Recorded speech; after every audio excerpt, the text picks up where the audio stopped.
Assalamualaikum warahmatullahi wabarakatuh. Saya Titis Nistiasari, selaku dosen di Program Studi Perbankan Keuangan, Program Diploma 3 Fakultas Ekonomi Bisnis Untirta. Salah satu mata kuliah yang saya ampu adalah mata kuliah Manajemen Risiko. Mata kuliah ini merupakan salah satu mata kuliah wajib di Program Studi Perbankan dan Keuangan. Saya akan menjelaskan mengenai teknik DIA, Delivery Interaction Assessment, yang saya lakukan dalam aktivitas perkuliahan, khususnya untuk mata kuliah manajemen risiko.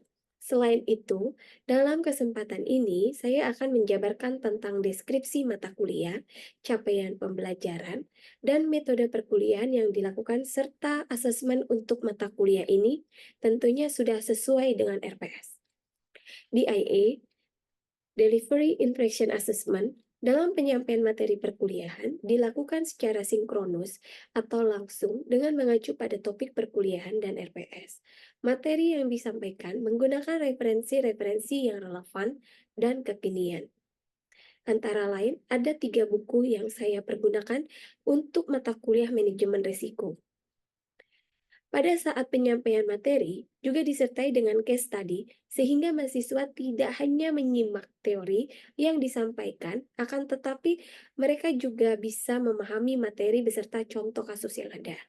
Contoh kasus yang saya ambil itu dari jurnal, koran, dan internet. Dengan sesekali, saya akan meminta mahasiswa untuk memberikan contoh kasus yang mereka ketahui atau yang sedang terjadi saat ini. Dengan demikian, mahasiswa akan lebih mudah memahami mata kuliah manajemen risiko. Interaksi yang dilakukan secara langsung dengan mahasiswa pada saat penyampaian materi seperti diskusi singkat dan tanya jawab sesuai dengan materi yang disampaikan. Dengan demikian, suasana kelas perkuliahan akan komunikatif dan terasa lebih hidup serta tidak monoton. Selain itu, disediakan juga media grup WhatsApp mata kuliah untuk memfasilitasi apabila ada hal-hal yang perlu dipertanyakan di luar perkuliahan. Peran aktif mahasiswa dalam diskusi dan tanya jawab memberikan contoh kasus merupakan salah satu komponen penilaian juga. Untuk asesmen mata kuliah ini ada beberapa komponen penilaian yang dilakukan yang memiliki bobot nilai masing-masing sesuai dengan ketentuan yang ada di RPS. Komponen tersebut meliputi kehadiran 10%, tugas 10%, kuis 15%, UTS 30%, dan UAS 35% dengan total penilaian yaitu 100. Penilaian ini sudah disampaikan kepada mahasiswa pada pertemuan pertama berbarengan dengan kontrak perkuliahan. Warahmatullahi wabarakatuh. Waalaikumsalam. Apa kabar semuanya? Baik, Baik. Bu. Ya, hari ini kita akan kuliah materinya lanjutan dari kemarin. Kemarin kan tentang manajemen resiko dan pengertian resiko. Hari ini kita akan mempelajari kesepakatan Basel 1, lanjutan dari materi yang kemarin. Sebelum itu saya mau absen dulu satu-satu ya. Oke? Saya panggil ya. Munawati, hadir? Hadir Ibu. Hadir. Maulana Eki? Hadir, Bu. Roni? Hadir, Ibu. Wahyu? Wahyu? Hadir Ibu. Elia? Elia Makfiro? Hadir. Fatih? Hadir Ibu. Nadia? Permata Putri?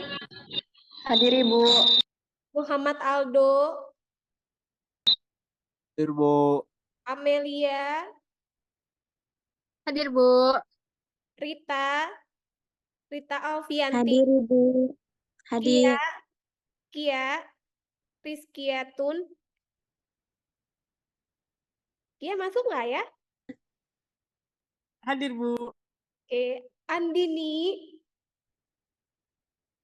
Hadir, Bu. Zaki? Hadir, Bu. Iksan? Hadir, Bu. Damar? Hadir, Bu. Narita, Hadir, Bu. Nur Alansyah, Hadir, Bu. Della, Hadir, Ibu. Cindy, Hadir, Ibu. Alea, Hadir, Bu. Anita, Hadir, Bu. Yoa, Hadir, Ibu. Lintang, Hadir, Ibu. Kaila, Hadir, Bu. Rika, Hadir, Ibu. Tiara, Hadir, Bu. Namira, Hadir, Bu. Ahmad Baidowi, Hadir, Bu. Afandi, Hadir, Bu. Ania, Hadir, Ibu. Rizka, Hadir, Bu. Kaila. Tadi udah disebut ya? Belum? Udah, Bu. Udah. Trigadis, Hadir, Bu. hadir. Ada yang belum kesebut? Ada yang belum saya absen? Sudah semua ya? Oke, hari ini absen sudah masuk semua, berarti bagus lah ya. Nggak ada yang absen-absen lagi ya untuk pertemuan hari ini. Saya akan masuk pembelajaran untuk pertemuan hari ini. Ini saya share dulu, share screen. Oke, materi hari ini tentang evolusi kesepakatan Basel dan perkembangan pengawasan perbankan berdasarkan risiko Bank Indonesia. Nah, pendahuluan. Basel I itu adalah seperangkat peraturan perbankan yang dirancang oleh Komite Basel on Banking Supervision, BSBC, BCBS, untuk meningkatkan stabilitas sistem perbankan global. Aturan ini pertama kali diterapkan pada tahun 1988 dengan tujuan untuk memastikan bahwa bank memiliki modal yang cukup untuk menutupi potensi kerugian kredit. Ya, jadi ternyata masalah modal itu perlu diatur dan pernah terjadi di tahun 80-an. Nah, latar belakangnya sekarang. Latar belakang gagasan kesepakatan Basel. Beberapa faktor latar belakang utama yang memicu pembentukan perjanjian ini yang pertama adalah karena adanya krisis keuangan internasional yang terjadi pada awal 1980-an, di mana sejumlah negara mengalami krisis keuangan yang disebabkan oleh masalah seperti utang luar negeri yang tinggi dan krisis perbankan. Hal ini menyoroti kebutuhan akan kerangka kerja internasional yang memadai untuk mengatasi resiko-resiko di sektor perbankan. Terus yang kedua, resiko kredit. Nah, terdapat kekhawatiran yang meningkat terhadap resiko kredit yang dihadapi oleh bank internasional, khususnya terkait dengan pemberian pinjaman yang berpotensi tidak menguntungkan dan gagal bayar oleh peminjam. Terus kapitalisasi pasar. Bank-bank internasional pada masa itu seringkali beroperasi dengan tingkat permodalan yang rendah, yang meningkatkan kerentanan mereka terhadap risiko yang terkait dengan portofolio pinjaman mereka. Berikutnya, adanya perbedaan peraturan. Setiap negara itu memiliki peraturan perbankan yang berbeda, yang dapat menyebabkan ketidakseimbangan dalam persaingan dan ketidakpastian regulasi lintas batas. Yang tadi saya bilang, setiap negara itu punya peraturannya masing-masing, ya kan? Terus ada komitmen terhadap stabilitas. Di tengah kekhawatiran akan stabilitas sektor keuangan global, negara-negara dan lembaga-lembaga internasional semakin menyadari pentingnya mengadopsi pendekatan yang lebih seragam dan konsisten terhadap regulasi perbankan. Nah, ini penting nih, komitmen terhadap stabilan. Nah, terus bagaimana nih penerapan Basel I di Indonesia? Ternyata di Indonesia itu mulai menerapkan Basel I pada tahun 1992 melalui Peraturan Bank Indonesia nomor 1/4/1992 tentang kewajiban pemenuhan modal minimum atau KPMM. Nah, KPMM ini diwajibkan bank untuk memiliki modal minimum yang setara 8% dari aset tertimbang menurut resiko. Jadi baru ada di tahun 1992. Kemudian penerapan Basel I di Indonesia juga memiliki beberapa dampak positif ternyata. Yang pertama, dapat meningkatkan stabilitas sistem perbankan. Yang kedua, meningkatkan kepercayaan investor terhadap bank. Yang ketiga, mendorong bank untuk melakukan manajemen risiko yang lebih baik. Kemudian, ternyata juga Basel I memiliki beberapa kelemahan. Yang pertama adalah aturannya terlalu sederhana dan tidak mempertimbangkan semua jenis risiko yang dihadapi oleh bank. Yang kedua, aturannya tidak mempertimbangkan perbedaan antar bank. Yang ketiga, aturannya dapat membebani bank dengan biaya modal yang tinggi. Jadi di sini tuh maksudnya aturannya itu kan klasifikasi bank itu banyak ya. Ada bank umum, bank swasta, bank devisa, bank daerah, ya kan? Ternyata aturan ini tidak mempertimbangkan perbedaan antar bank. Ya, tentu beda ya antara bank umum dengan bank syariah, benar? Juga beda dengan bank daerah. Setiap bank itu memiliki pangsa pasarnya masing-masing, benar ya? Kan kayak bank BCA, bank BRI, beda ya. Bank BRI kelas menengah ke bawah itu pangsa pasarnya ya. Banyak ya di setiap kecamatan itu Bank BRI ada. Beda dengan Bank BCA. Benar, Bank BCA itu lebih ke payroll, pegawai. Benar? Terus aturannya terlalu sederhana dan tidak mempertimbangkan semua jenis resiko yang dihadapi bank.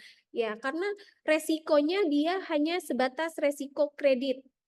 Ya, jadi terlalu sederhana. Jadi tidak mempertimbangkan resiko selain resiko kredit seperti resiko pasar, resiko nilai mata uang. Dia nggak peduli. Dia hanya sebatas resiko kredit. Kemudian Basel I dan krisis keuangan tahun 1997 sampai 1998.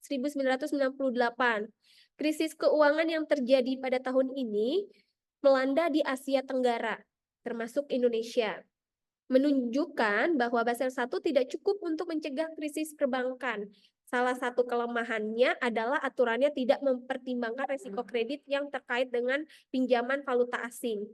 Nah, ya benar, risiko kredit kan namanya juga pinjaman antar lintas negara ya. Lintas negara kan berarti kan nanti ada permasalahan nilai kurs ya kan. Nah, di sini dia tidak memperhitungkan. Hal ini menyebabkan banyak bank di Indonesia mengalami masalah keuangan ketika nilai tukar rupiah anjlok pada tahun 97. Tahun 97 kalian sudah lahir belum ya? Belum ya? Gak apa-apa, nanti kita baca-baca lagi historinya ya, kejadian krisis keuangan tahun 1997. Nah, berarti nanti sini saya mau ngasih tugas nih. Coba tolong kalian cari ya. Krisis keuangan tahun 97-98 itu dipicu oleh krisis keuangan apa sih gitu ya. Tugas diskusi kita untuk pertemuan minggu depan. Ya, tolong dicatat ya. Jangan lupa. Tugas diskusi kita minggu depan. Ya. Nah, pasca Basel I, setelah krisis keuangan tahun 1997-1998, BCBS mengembangkan seperangkat peraturan perbankan baru yang lebih komprehensif, yaitu Basel II. Basel II diterapkan di Indonesia pada tahun 2008. Nah, Basel II ini menggunakan pendekatan yang lebih kompleks untuk menghitung modal minimum bank dengan mempertimbangkan berbagai jenis risiko yang dihadapi. Jadi, kalau Basel I itu dia hanya memperhitungkan modal minimum saja tanpa memperhitungkan profil risiko. Ya, profil risiko dari masing-masing bank. Ya, jadi dia nggak peduli tuh siapa yang minjem. Yang penting dia punya modal minimum. Nah, sampai di sini ada pertanyaan? Ada Ibu. Boleh, Andin? Izin bertanya Ibu. Ya, Seberapa efektif Basel I dalam mencegah krisis keuangan global, terutama krisis keuangan yang terjadi setelah tahun 1988? Oke, ada beberapa argumen ya Andin terkait efektivitas Basel I setelah tahun 88. Yang pertama itu dia dapat meningkatkan modal bank, ya kan? Jadi dengan adanya Basel I itu diharapkan dapat meningkatkan modal bank secara signifikan. Itu argumen yang pertama. Kemudian dapat mencegah kegagalan bank, ya, dengan meningkatnya modal bank sehingga diharapkan dapat membantu mencegah kegagalan bank karena berarti kan dia bisa menyerap atau menyanggah memberikan penyanggah yang lebih besar. Maksudnya gini, dapat memberikan penyangga yang lebih besar untuk menyerap kerugian maksudnya seperti itu. Ya kan? Terus yang kedua, argumen yang kedua itu meningkatkan standar manajemen resiko. Jadi Basel I itu bisa mendorong bank untuk meningkatkan standar manajemen resikonya, di mana nanti dapat membantu membuat mitigasi, ya kan, mengidentifikasi, mengukur, dan mengelola resiko secara lebih efektif lagi. Itu adalah argumen kedua. Ya, argumen yang ketiga itu meningkatnya transparansi. Jadi dengan adanya efektivitas Basel I itu dapat mewajibkan bank untuk mengungkapkan informasi tentang resiko mereka kepada publik untuk meningkatkan kepercayaan investor dan deposan terhadap sistem keuangan. Ya kan, kalau kita mau nabung kan kita logikanya kita percaya dong. Kamu kan kalau mau buka tabungan atau mau datang ke bank kan karena kamu yakin, kamu percaya bank itu bagus. Nah, kamu tahunya dari mana? Karena bank itu transparansi nih. Dia bisa membuat kita yakin, oh kalau bank ini aman, nggak akan membawa kita kepada kerugian. Seperti itu. Nah, ini adalah beberapa argumen yang mendukung efektivitas pada Basel I ya. Tadi bisa saya ulang lagi. Yang pertama adalah dapat meningkatkan modal bank, yang kedua dapat meningkatkan standar manajemen risiko, dan yang ketiga meningkatkan transparansi. Tapi di sini juga ada beberapa kritik yang berpendapat bahwa Basel I itu tidak cukup efektif. Ya. Yang pertama itu kenapa? Karena ternyata masih ada kegagalan bank yang terjadi.